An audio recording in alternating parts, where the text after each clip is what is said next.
저도 잘 모르겠습니다. 진짜 잘할 수 있을지, 진짜 말대로 잘 될지 한번 해보려고요. 제 생각에는 잘 될 수도 있을 것 같아서 데이 트레이딩 도전기 시작합니다.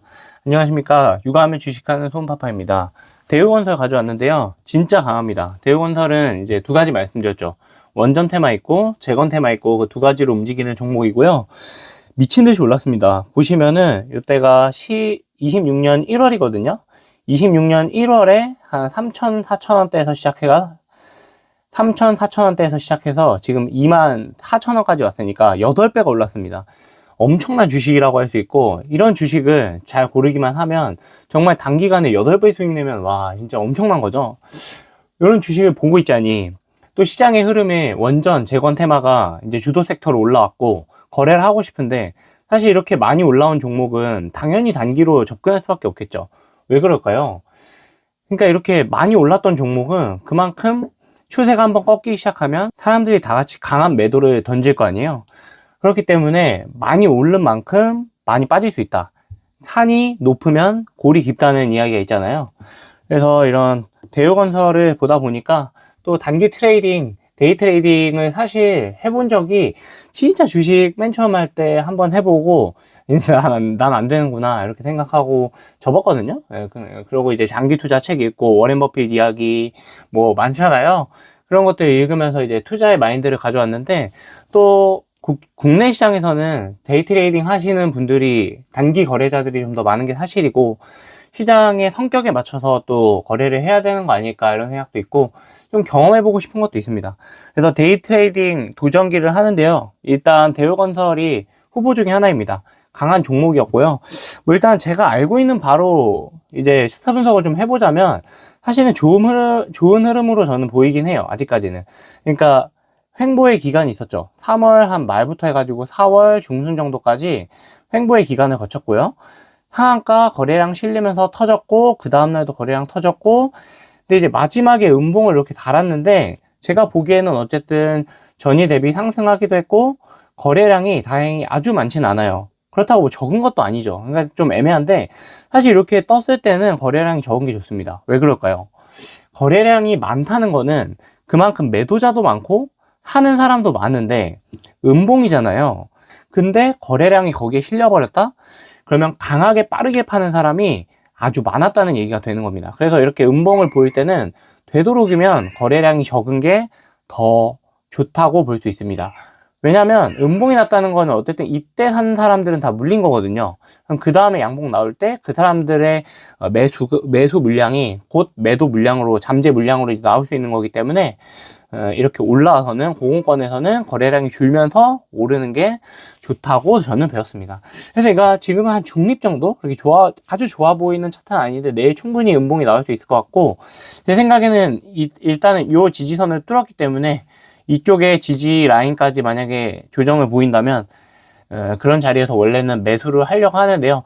지금 제가 오늘 영상에서 말씀드리는 데이 트레이딩은 하루하루의 거래입니다. 그러니까 아침에 사서 뭐 오후에 팔 수도 있고, 아침에 9시에 사서 진짜 10시에 팔 수도 있고, 어떤 거는 진짜 10시에 사자마자 뭐 10분 만에 팔 수도 있고요. 사실은 육아를 하고 있기 때문에 그런 데이 트레이딩을 하기는 사실 적합한 투자자는 아니에요. 하면 안 되는 걸 알고 있는데, 그래도 이제 너무 궁금합니다. 사실은 이제 유튜브 하면서 막 잘 되는 채널 같은 거 이제 염탐하면서 어떻게 하면 나도 잘 될까 뭐 이런 거 생각해 보잖아요. 예. 다 사람이 똑같은 거 아니겠어요? 저도 그 생각을 하는데, 보니까 어쨌든 사람들이 좋아하는 거는 종목 이야기. 어떤 종목이 대박 갈까? 예. 2배, 3배 갈 수 있는 종목 분석. 이런 거 아니면 하루하루 그 거래해가지고 막 수익 내는 그런 게 자극적이잖아요. 예. 사실은 투자의 본질과 사실 멀어지는 건데, 그래도 어쨌든 저는 경험을 해보고 싶은 마음도 있고, 혹시 알아요? 또 잘 될 수도 있잖아요. 그러니까 이제 뭐 여기저기 알아보니까, 그러니까 통계상으로 국내 이제 증권사 계좌 같은 거를 통계를 내보면 5% 정도만이 시장 수익률을 초과하는 수익을 거둔다고 하거든요. 그러니까 20명 중에 1명. 그러니까 고등학교 때, 중학교 때 정도로 하면은 반에서 1등 정도? 사실 뭐 어떨지 모르겠는데, 제가 느끼기에는 반에서 1등 정도면은 그래도 높은 확률인 것처럼 보이거든요. 뭐 대학 갈 때도 그랬고, 제가 뭐 취직 준비할 때도 그랬고, 사실은 반에서 1등 정도의 확률은 뚫고 계속 인생을 살았기 때문에 최상위 직종까지는 가지 못했지만 아무튼 반에서 1등 정도 하는 퍼포먼스로 이제 살았기 때문에 제가 보기에는 충분히 그래도 가능성이 있을 것 같다. 또 배우는 입장으로 한 3개월 동안 500만 원 갖고 한번 해보려고요. 그래서 이제 대우건설을 살짝 관찰해봐야 되겠다고 느낀 거는 일단 차트상으로 그래도 중간 이상 된다. 그리고 주도 섹터고 재건테마, 원전테마 같이 걸려있는 좋은 종목이고, 그래서 뭐 재무 상태 보면 사실은 싼 가격은 아니에요. 그러니까 26년 포워드 기준으로 33배고요. PBR 기준으로 2.6배입니다. 건설주 치고는 제 생각에는 높다고 생각이 들고요. ROE가 8.3 나오고, 네. 영업이익이 5천억 나오면 좋겠는데, 뭐 일단 추정치니까 5천억 정도 나온다고 하는데, 벌써 시가총액이 10조예요. 5천억이 10조면 그러면 조금 비싸긴 하잖아요. 그러니까 건설주 치고, 예, 그런 것도 있고요. 영업이익률도 보시면 매출액 8조에다가 영업이익 5천 주면은 뭐 10%도 안 되잖아요. 그럼 영업이익률도 그렇게 높은 산업은 아니고. 근데 이제 모르죠. 뭐 SMR이나 재건 테마 관련돼서 뭐 좋은 수주가 들어오면 사실은 영업이익률은 규모의 경제에 따라서 가는 거기 때문에 영업이익률 높아질 가능성이 있고. 하지만 어쨌든 건설 업종의 특성상 자재비에 자유로울 수 없기 때문에 그 자재비가 오르고 이런 부분, 지금 인플레이션 얘기를 하잖아요. 유가 튀고 이런 것 때문에. 그래서 제 생각에는 영업이익률이 뭐 아주 드라마틱하게 좀 오르기는 쉽지는 않다. 그렇지만 어쨌든 대우건설 굉장히 좋은 회사고, 뭐 푸르지오 이런 거 좋잖아요. 네. 원전 관련된 SMR 신사업이나 그런 것들도 가지고 있기 때문에 재건 테마 이슈도 있고 해서 나쁜 종목은 아닌 것 같습니다. 그러니까 재무적으로는 뭐 그렇게 나쁘진 않고, 스토리 확실하고, 차트 그래도 중간 이상 되는 것처럼 제가 보기에는 느껴지고, 그래서 이걸 데이 트레이딩으로 해가지고 사실 먹는다는 게 이게 말이 되는 건가 싶긴 한데, 그래도 일단 도전을 해보려고 합니다. 제가 이제 보면서 참고한 채널은 그 불개미 홍인기 님, 이게 따로인 것 같은데, 요 두 분 거 채널을 좀 염탐을 했고요. 그 다음에 제가 사실은 좀 더 메인으로 공부를 했던 거는 박병창이라고 3프로에서 매일같이 시황 방송 하시는 분이 있는데, 요분 거 책이랑 뭐 이런 거 봤습니다. 사실은 뭐 책은 뭐 진짜 뭐 3, 40권도 더 읽었기 때문에 뭐 제가 가지고 있는 게 뭐 이분들 것만 가지고서 하는 건 아닌데, 어쨌든 저의 기준과 데이 트레이딩 도전기를 한번 찍어보려고 합니다. 그래서 매일 저의 매매 내역을 하루에 하나씩 게시글로 계속 올리고요. 근데 영상 같은 경우는 사실은 데이 트레이딩만 가지고, 왜냐면 제가 주력이 데이 트레이딩이 아니고, 데이 트레이딩은 이제 저도 배워보려고 하는 입장이기 때문에 그거를 가지고 영상을 매일 찍을 수는 없을 것 같고, 그러면 너무 영양가 없는 또 그런 영상이 될까봐. 아무튼 얘기해보자면, 아무튼 게시글에는 매일 매매 기록을 올려드리고, 제가 이게 생각한 건 300만 원으로 하려고 합니다. 그러니까 이제 왜 그러냐, 300만 원이 뭐냐면 저의 한 달 월급입니다. 진짜 최악의 상황으로 깡통 찼다, 300만 원이 빵원 됐다 라고 했을 때 한 달 열심히 일하면 벌 수 있는 돈으로, 그 정도가 제가 느끼기에는 어떤 손실이나 수익에 대해서 크게 부담도 없으면서 제가 이제 뇌동매매를 하지 않게, 그러니까 감정 조절을 할 수 있는 금액이다 라고 판단했고요. 일단은 3개월 정도 그렇게 해서 이제 매일 올려보려고 합니다. 그리고 300만 원을 초과하는 금액을 인출할 계획이고, 손실을 본다고 해서 예를 들어서 200만 원 된다고 해서 100만 원을 추가 불입해서 거래하지는 않을 계획입니다. 그렇게 하라고 홍인기 님이 추천을 하시더라고요. 그래서 뭐 방법은 다양하겠으나 사실 뭐 100만 원 추가해봤자 그래도 뭐 400만 원 투자하는 건데, 일단은 3개월 동안 공부를 하는 입장으로 해보는 거기 때문에 일단 다 일을 생각하고 들어가 본다. 저는 딱 하루에 2번만 열어볼 계획인데요. 그러니까 이제 육아를 하다 보니까 장을 뭐 계속 볼 수는 없어요. 그래서 이제 장중 가장 핵심적인 시간이라고 생각하는 10시에서 10시 반, 2시에서 2시 반. 그러니까 9시에서 10시 사이는 너무 이제 뭐 스캘퍼들이 활기를 치는 시장이고, 10시 반부터 2시까지는 이제 거래량이 아시겠지만 뭐 별로 없고요. 그러니까 이제 장기 투자 하시는 분이나 아니면 장이 좀 잠잠해졌을 때 이제 거래를 하려고 하시는 분들, 그 다음에 일봉 보고 거래하시는 분들은 요 중간에 거래를 하시겠고, 2시에서 2시 반 같은 경우는 이제 종가 베팅이 들어오는 자리이기 때문에, 종가 베팅이 들어오는 시간이기 때문에 요 2번 정도를 딱 2번만 열어본다, 하루에. 그리고 요 2번 가지고 거래를 하려고 합니다. 그러니까 2가지죠. 10시에서 10시 반 사이에 사서 요때 팔거나, 상황에 따라서는. 그리고 2시 반에 만약에 매수를 한다 그러면 종가 베팅을 들어가는 거죠. 그렇게 한번 해보려고 합니다. 데이 트레이딩을. 그래서 이제 기본 원리를 설명을 해볼 건데요. 급등 및 강한 종목은 떨어지면 사고 싶은 사람이 많겠죠. 왜 그렇겠어요? 나 이거 종목 좋아 보여가지고 살라 그랬는데 급등해버렸어. 와, 그럼 부담돼. 이거 좀 떨어지면 사볼까? 하는 사람들이 관심 종목에 넣고 많이 쳐다보고 있다는 거고, 아래 꼬리 달고 반등하는 경우가 많습니다. 대우건설 차트 한번 보여드리면, 그리고 기본적으로 양봉이 많죠. 추세 상승을 했기 때문에 조금 밀렸다가도 다 시가보다는 종가가 더 높게 끝나는 경우가 많다는 거. 그래서 양봉이 지금 압도적으로 많이 보이잖아요, 여러분들 보시면. 그래서 참 타이밍만 잘 잡으면 시가에서 종가로 갈 때, 그러니까 장중에 잘 매수를 해서 종가에 높은 가격에 팔 수 있는 기회를 아주 많이 주었던 종목이다, 대우건설이. 그래서 장이 좋을 때 이런 종목에 잘 접근해서 매수 매도를 해보자 한번 계획을 하고 있습니다. 제가 소개해드릴 거는 그래서 이제 저의 매매 기술인데, 박병창의 매매 기술이라는 책을 참고했어요. 예, 그래서 보시면 요 책입니다. 예, 뭐 박병창 이사님인가 그런데, 이분이 뭐 엄청 오랫동안 시장에서 이제 살아남은 분이고 증권가에서도 유명한 사람인데요. 21년도에 쓴 책이긴 하지만 그 원리는 그대로 유지되는 거기 때문에, 그러니까 사람들이 돈이 어디로 흐르는지, 그리고 돈의 흐름을 관찰하는 방법, 그리고 그 돈의 흐름이 종목에 들어왔을 때 어떤 타이밍에 우리가 주식을 매수하고 또 매도해야 될지 저에게 많은 것을 알려준 책입니다. 그래서 여기에 나와 있는 매수 1원칙을 소개해 드리려고 하고요. 매수 1원칙 같은 경우는 굉장히 급등주에 올라타는 방법을 소개하고 있기 때문에, 제가 이전에는 뭐 그냥 되게 흘려듣고 그냥 대충 읽고 뭐 넘기고 이랬었는데요. 그거를 한번 적용해 보려고 하고 있습니다. 1원칙을 설명해 드리자면요, 10시 이전에 저점을 형성해야 됩니다. 저점. 그러니까 차트를 볼 때 이렇게 U자 형태로 나타나는 게 있어야 되겠죠. 뭐 쌍바닥이면 더 좋겠고, 거래량이 증가하면 상승해야 되고요. 거래량 증가하면 상승하는 거는 자금이 들어왔다는 거죠. 자금이 들어오면서 상승시켜야 이제 신뢰도가 훨씬 있는 거고, 다시 상승 시 시가를 돌파해야 된다. 1번 신호 없으면 2번으로 간다, 이거예요. 그래서 10시 이전에 저점 형성, 거래량 증가하면서 반등하는 모습, 다시 상승할 때 시가 이상으로 돌파하는 모습이 나와야 된다. 이 세 가지 조건에 맞으면 제가 매수를 할 계획입니다. 나중에 매매 기록 소개해 드릴 때, 제가 매매 기록 올릴 때 이런 원리들도 같이 소개해 드릴 테니까 한번 보시면 좋은 공부가 되실 것 같습니다. 근데 만약에 1번 신호가 없을 수 있잖아요. 그러면 2번으로 갑니다. 그래서 2시 이후에 장중 조정 후 재상승할 때 전일 종가 아래로 갔다가 다시 올라온 경우 등이 있겠습니다. 그래서 시가에서 시작했다가 조정을 받았는데, 뭐 장중 내내 쭉 흐르면은 뭐 이제 매수 기회가 없겠죠. 근데 이제 흐르다가 전일 종가 기준으로 깼다가 전일 종가를 다시 돌파하면서 올라온다.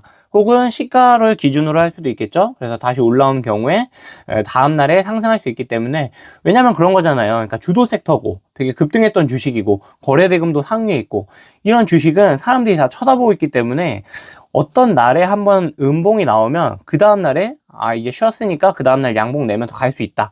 종가 베팅 할 만한 자리다. 이렇게 생각하는 경향이 있다고 보거든요. 그래서 그런 어떤 사람의 심리를 생각했을 때 이런 매수 1원칙이 유효할 것 같다, 이런 생각이 들었고요. 그리고 이제 거래를 하지 말아야 되는 경우인데, 시가 형성하고 계속 쭉 하락하는 경우, 시가에서 저항을 맞고 하락하는 경우, 그러니까 올라온 척 했는데 거래량이 좀 적고 시가에서 저항을 맞고 떨어지거나 음봉이 커지거나 이렇게 되는 경우에는 거래를 포기한다. 거래를 포기한 경우에도 매매 기록을 올려드리려고 합니다. 사실은 거래를 안 좋으면 안 좋은 대로 왜 내가 거래를 안 했는지 설명하는 것도, 그것도 매매 기록이에요. 그래서 그런 것도 참고해서 올려드릴 거고요.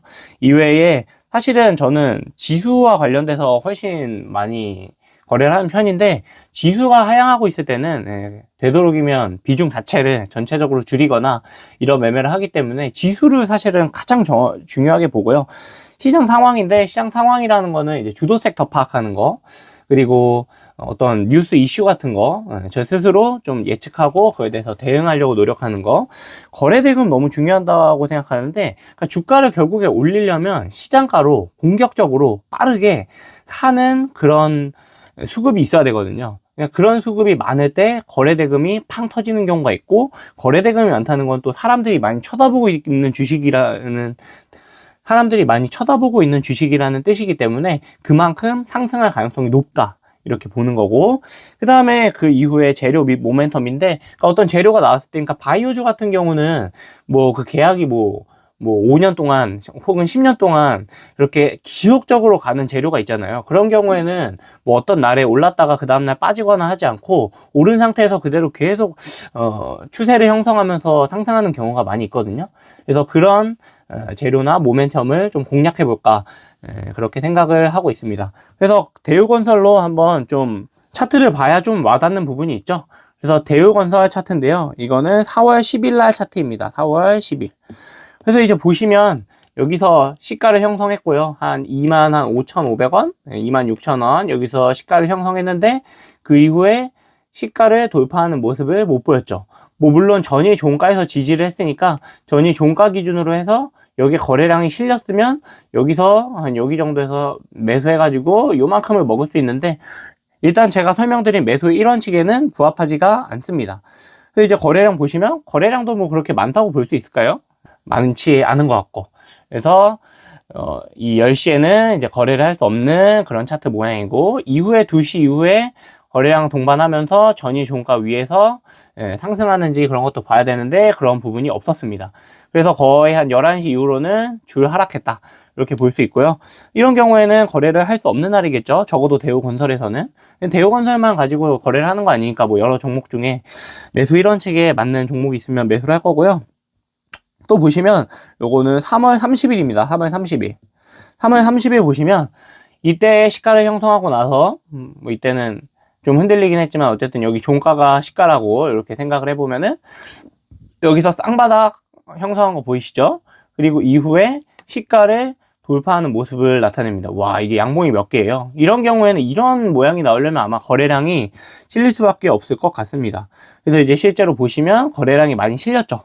거래량이, 참, 이건 3분봉입니다, 3분봉. 거래량이 많이 실리면서 올라왔기 때문에 거래량이 점점 늘잖아요. 그러니까 여기 정도에서 거래량 실리는 거 보고, 여기 정도에서 매수를 해서 아마 2시 정도에 매도를 하면 이 정도를 먹을 수 있죠. 그러면 얼마인가요? 한 5% 되나? 5%? 그 정도 시세 차익을 거둘 수 있다. 3월 30일 날. 매수 1원칙을 적용했으면 이날 수익을 낼 수 있었겠죠? 대우건설로. 또 밑에 보겠습니다. 3분봉인데 이거는 대우건설 3월 27일입니다. 27일. 그래서 이제 보시면 이것도 시가 형성했고 시가가 여기인데요. 여기서 시작해서 올라왔고 쭉 해서 여기 쌍바닥. 그다음 거래량 나왔나 보니까 거래량이 여기 정도에서 나온 거를 확인할 수 있고, 그럼 10시 한 20분, 10분 요쯤에서 매수할 수 있었겠네요. 그리고 조금 불안하다 싶으면 여기 전고점 돌파할 때 거래량 세게 나왔으니까 한 요쯤에서 매수할 수 있겠죠? 그리고 조금 눌리긴 했지만 여기 고점에서 지지를 해줬었고 여기서 추가 매수를 하면 수익을 낼 수 있는 자리 아니었을까. 2시 이후에는 이제 거래량 실리면서 올라가는 흐름이 없었기 때문에 종가 베팅을 할 수 있을 만한 상황은 아닌 것 같아요. 차트 모양으로. 실제로 그 다음날 빠졌죠? 그래서 여기서는 종가 베팅 안 들어가고 이런 식으로 한번 거래를 해볼까. 물론 이제 설명하기 좋은 날의 차트만 좀 가져온 건 맞아요. 근데 이게 다른 거는 매수 1원칙이 아예 적용이 안 되고, 매수 1원칙이 적용이 되는 경우에 조건에 맞으면, 그리고 시장 상황, 거래 대금 그런 것들 보면서 종합적으로 거래를 할 거기 때문에 한번 해보겠습니다. 잘 될지 여러분 한번 지켜봐 주시고, 매매 기록 매일매일 게시글에 올릴 테니까 함께 해보면 좋겠습니다. 어쨌든 장기 투자자도 진입할 때 너무 고점에서 사가지고 장기 투자 해도 물론 수익이 나지만 너무 고점에 잡는 그런 우를 저희가 좀 범하면 안 되잖아요. 그리고 어떤 단기적으로 봤을 때 자금 흐름이 어떻게 움직이는지 이런 걸 보는 것도 주식시장에서 주식시장의 온도를 느끼는 데에 좋은 공부가 될 것 같다고 생각을 해서 한번 데이 트레이딩도 배워보고 싶어서 한번 도전을 해보려고 합니다. 오늘 영상은 여기까지고요. 모두들 성투하시면 좋겠습니다. 투자의 정답은 없습니다. 단기로도 장기로도 수익 내신 분이 분명히 계시고 또 그분들이 다 부자가 되셨습니다. 그런 거를 저희가 본받고 시장 공부 계속 해나가면서 주식에서 성투하면 좋겠습니다. 여기까지 하겠습니다. 감사합니다.